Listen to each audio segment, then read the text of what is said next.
This video is intended to show you the movements that are difficult to describe in the back mechanic book. Movement and exercise can decrease or increase pain.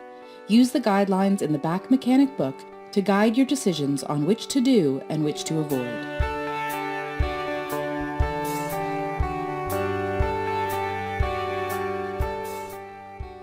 By now you're understanding your pain triggers and how to avoid them. Now we move on to building the foundation for pain-free movement, and we start with the three core exercises known as the big three. You will see all of the nuances and their prescriptions in Chapter 9. The first task is to find a position where you are pain-free. Most of you can find this, so let's try the prone tummy lie. Remember, this was a pain provocation test, but some of you, many of you, found it relieving. So let's just see if we can work at that. Simply lay on a flat surface. Make yourself comfortable. You may find less pain by turning your head to one side or to the other. Some of you may find less pain by putting two hands under the forehead or even under the chin. But tune the position and keep working towards less pain. Now, I would like you to inhale, and as you exhale, imagine this falling to the table. Your low back falling and relaxing to the table. Just surrender. Breathe in, and in your mind's eye, imagine this falling to the table. And breathe in, and imagine that falling to the table. The majority of you will find the pain slowly reducing with each breath. Yet others among you will find that this is actually increasing your pain trigger. But nonetheless, keep working on finding this, what we call the position of respite, that safe position where you go when you just want a little bit of pain relief. Now we'll continue on to find your position of comfort or position of respite when you're sitting. So this is a lumbar that allows you to tune the curve and the amount of support in your back to minimize your pain trigger. So have a seat, and I'm going to place this in the low back. The general instruction is to place the bottom of the pad to the top of your gluteal fold. That's an anatomical word for your butt crack. Then place the inflation bulb in your lap and relax back into the chair. Feel the lumbar support, get it in the right position, and then you tune the amount of support either by inflating it or deflating it by squeezing the release valve. And you will find a position of least or hopefully no pain while you sit. The three movement tools can be adapted to allow you to do anything in life and spare your spine. The first one is the squat. So we ask you to stand with your feet about shoulder width apart, nice and tall. Remember that position where the erector spinae muscle, your back muscles, were quiet and relaxed. Now place your hands on your thighs and slide your hands down your thighs to your knees as you squat. Now, I'm going to need you to carry more weight down your arms, and I need you to grab your knees around like this. This is very important. And now with your pec and lat muscles, the chest and back muscles, push down. So you're shrugging. I want you to think about an anti-shrug. Push off and carry weight down your arms. Now, curve your back into that sweet spot that you discovered earlier, and then stiffen. So get your back into that perfect position, but as you push off and carry the weight down your arms, that will naturally stiffen your back into that pain-free position. Now, you're going to stand up, but you must think differently. Don't think about standing up and lifting with your back. Think about pushing your hands away, and now pull your hips through. Pull your hips through and stand up. Now there was a little flaw there in that as she stood up, her knees came forward, and we call that scooping. You're not trusting your back just yet. So let's slide down into the position and we'll repeat. At this point, I'm going to correct. Bring your knees back over the balls of your feet, and she's falling backwards. So a little bit of what we call leaning tower. Push your toes into the ground, and now leaning tower over your feet so that the pressure comes off your heels onto the middle of your foot. Now she's in perfect balance, no fear of falling backwards. A little more anti-shrug, perfect curve in your back. Stiffen because you're in anti-shrug, and now pull your hips through. And once again, you allowed your knees to drift forward. You're not trusting your back. So simply pull your hips through as you stand up. So slide your hands down your thighs and do not let your knees come forward, and pull your hips through, and that is perfect. Learn to adopt that squat pattern to allow you to do chores in daily life without stressing your back. So assume that that's the toilet. Here is a sequence to get on and off the toilet without stressing your back. So feet shoulder width apart, a little sniff, and now work down into the squat as we learned it. Let your knees come back a little bit. There we are. And now slowly drift down and have a seat. Now to get off the toilet, the knees are way too close together, which impinge the hips and puts more load into the back. So we're going to open the hips, spread them apart, and get your feet underneath you just a little bit. The first move is to have a little bit of a sniff, stiffen, lean forward through the hips, and now pull the hips through and stand up, employing all the principles of the squat to spare the back. Now we extend the squat pattern into a task like brushing the teeth, for example. So sidle up to the bathroom countertop, look in the mirror, remember that sweet spot posture, give a little bit of sniff, which gives the controlling muscular stiffness, place the hands on the thighs, roll down to your knees into the squat position. Get the anti-shrug right. You're very safe. You have no chance to trigger your back pain.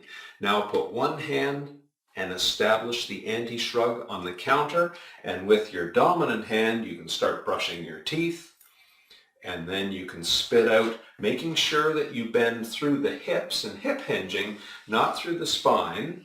And then when you're finished, reestablish the pattern of the squat, go into that anti-shrug position, and pull your hips through. So many of you have feared things like brushing your teeth because you knew that was an instance previously where someone put a knife in your back. You've engineered out that possibility, and you're well on the way to desensitizing your pain triggers.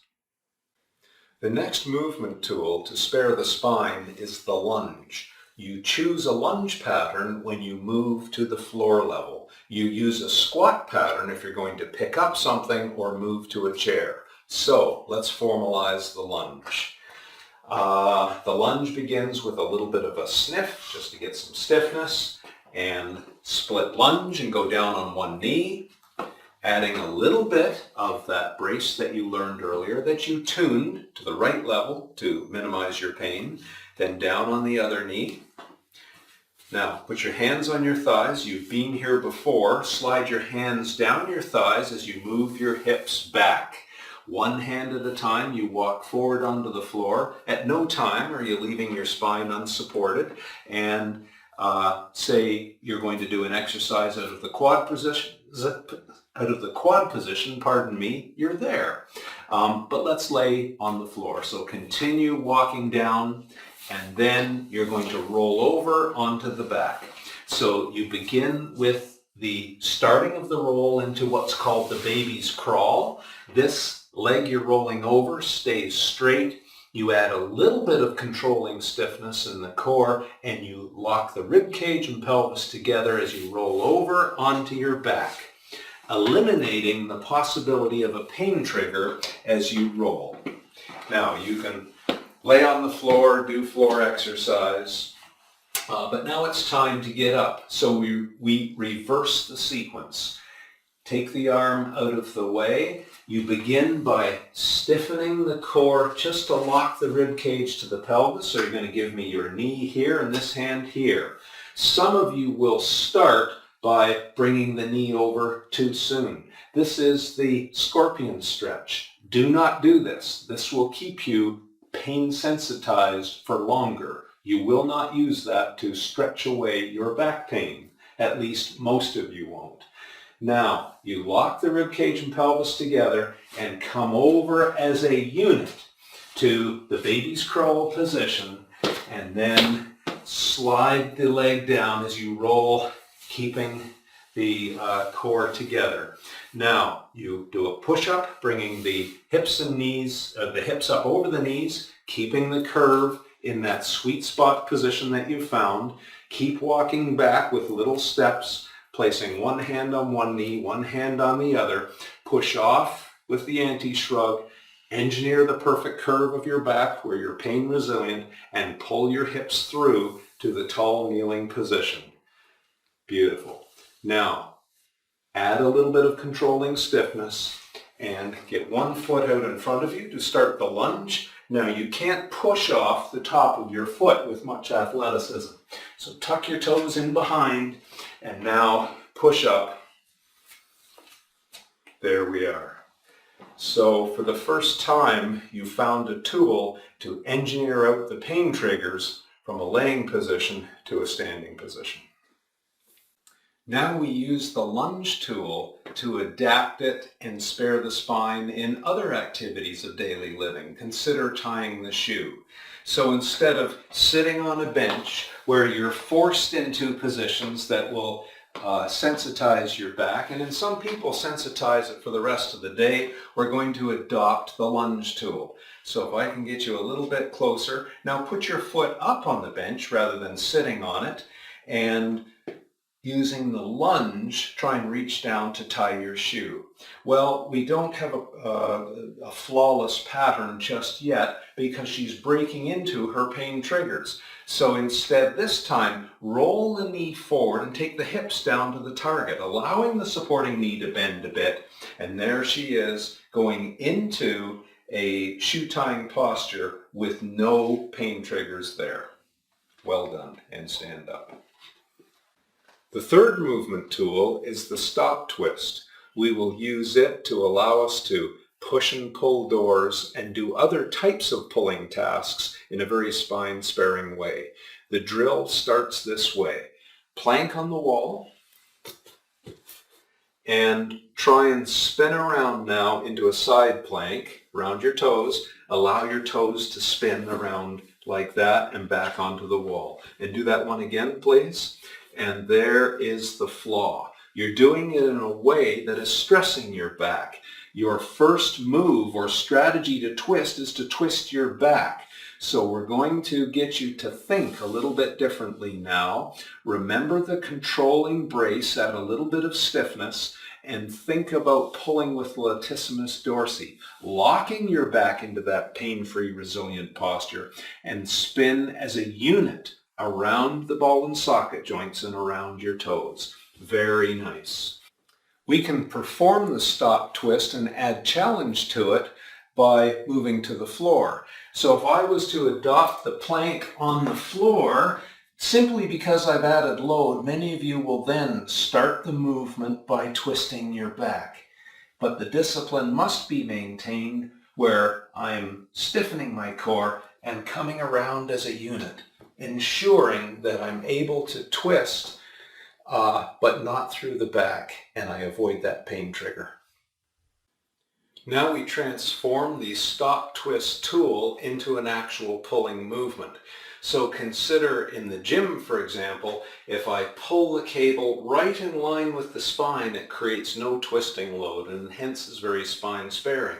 But if I pull off center and away from the spine, that creates a torque where I must use that stop twist tool to allow my ball and sockets to take the twisting motion rather than the spine, which would be a pain trigger. Now consider opening a door. If I reach for the door through my back, I'm at risk of creating a pain trigger if I'm so sensitized.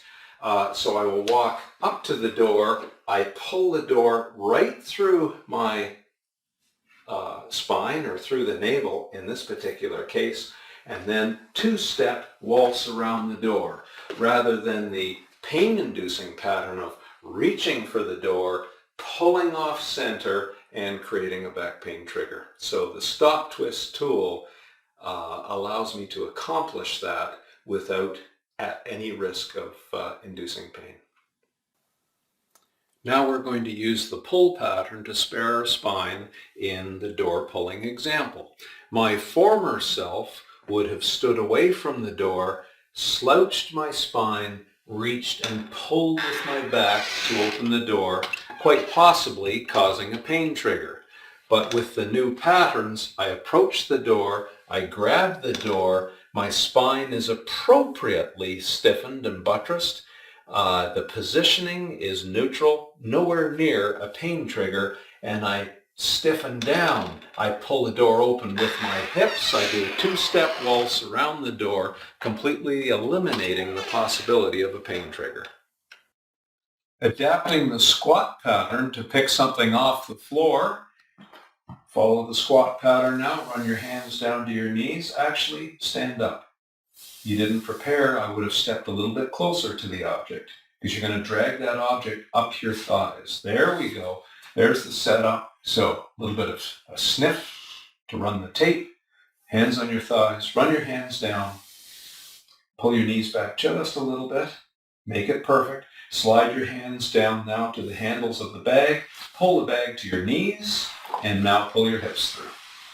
Now you've lifted the object off the floor, eliminating the possibility of any pain triggers or sensitization to your back.